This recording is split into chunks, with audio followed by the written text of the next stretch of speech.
By all accounts, Cheryl Kravitz lives a normal life here in Montgomery County with her husband and daughter.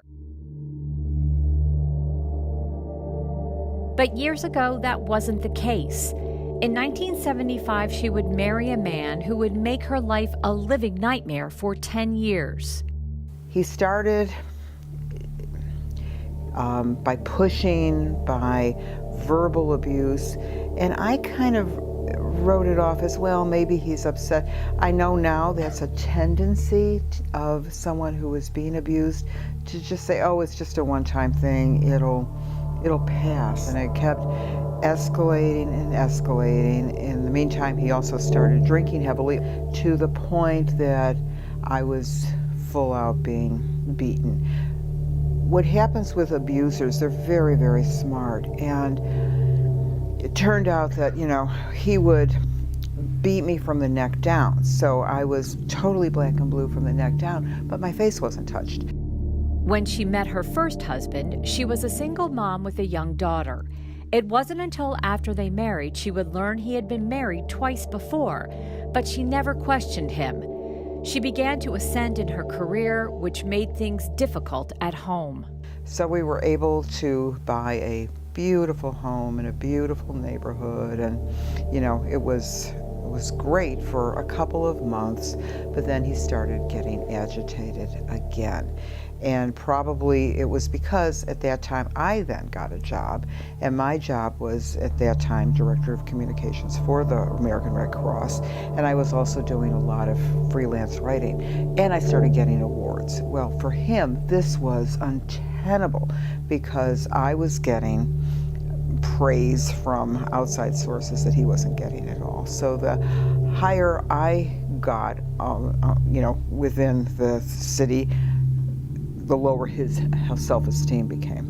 We talk about this a couple of times. Sometimes in the middle of the night, after he had passed out, I would I would drive myself to the Red Cross and just go in my office and just sit there and cry. But I never thought about telling anybody. I was too embarrassed. But thanks to an alert friend, Cheryl's time in that home would come to an end. She noticed. Finally, somebody noticed, and she said, "You're getting hurt, aren't you?" Oh, okay, yeah, I am. And she said, here's the deal.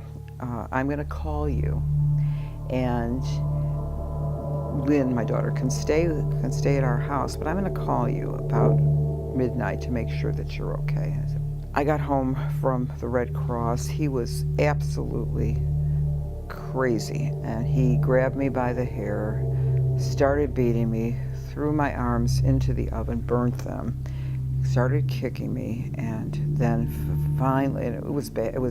Cheryl went to sleep in another room and missed her friend's call, but woke to the sound of knocking at her front door. That's another thing. It was her friend, and she had the police with her. So she said, "You need to come with me." And I thought, well, there's my sign. And so I walked out.